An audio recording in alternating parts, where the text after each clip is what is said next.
Ian Begley from ESPNNewYork.com joins us now with breaking news. Ian, what is it?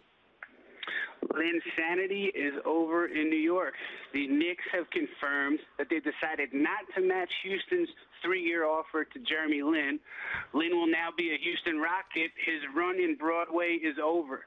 A team source told me before the decision was announced that owner James Dolan didn't feel comfortable paying Lin $14.8 million in year 3 of Houston's offer.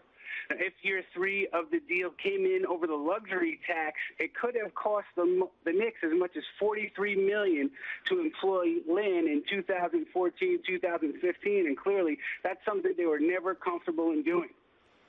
Ian, I sat on the set of NBA Tonight, NBA Coast to Coast during the NBA season, and we all marveled at what Jeremy Lin did. He had a 7-week stretch that was unlike any other that comes to my mind in recent NBA history. Scale of 1 to 10, how surprised are you that the Knicks did not match the offer? Well, quite frankly, if you asked me this question about 10 days ago and you told me that, the Knicks weren't going to bring Jeremy Lin back, I probably would have had you committed because I didn't think there was any way that the Knicks would not bring this kid back this year. But once Houston changed the offer sheet from a 4-year, $24 million offer to a 3-year, $25 million offer with that $14.8 million figure in year 3, it really changed the Knicks' thinking. I think one of the biggest issues that came up was, is this player, will he be worth $14.8 million in 2014, 2015? Can we be sure of that? And I guess the answer to that question ultimately was no. So, Ian, are you saying that this was more a basketball decision, a decision based on what the Knicks felt Lin would become, or was it a money decision?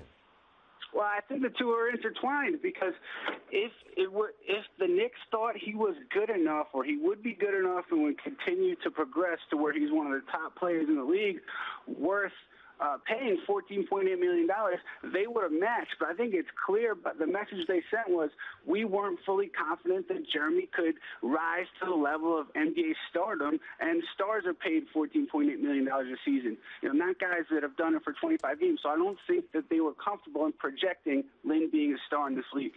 They made contingency plans. They went out and signed Jason Kidd. They do the sign and trade with Portland for Raymond Felton. How would you assess the Knicks offseason right now? I think that, everything they had done to this point looked good, but the fact that Jeremy Lin is not coming back certainly changes how you look at this offseason because, they bring in Jason Kidd, 39 years old. They bring in Marcus Camby, 38 years old, and they bring in Raymond Felton, who struggled last season in Portland. So there's a bunch of question marks. Had they brought Lin back, you would have felt a lot better about this offseason, but I think there's certainly more questions than answers surrounding this team right now. Ian, what you're in New York. What sort of reaction do you expect New Yorkers to have to the move to not bring back Jeremy Lin? I think that the hardcore basketball fan, I think they'll be mixed. There'll be a 50-50 reaction there because I think half of fandom understands the move, the other half is scratching their heads. And I think also what the Knicks may not have accounted for is the casual fan, the fan that latched on to Linsanity last year, became interested in the NBA after the Knicks had struggled for so long. I think they will lose that fan without Jeremy Lin here because people are saying, well, we had this great story and now you let him go because you refused to pay him money. Well, I don't understand why I'd be rooting for you guys anymore. Chemistry was a concern with this team, to put it lightly. I think a lot of folks felt that the pieces on this team, while talented in their own right, don't necessarily fit well together. By taking Jeremy Lin out and bringing in Jason Kidd and Raymond Felton, how would you compare the chemistry with what the Knicks had to what they will have?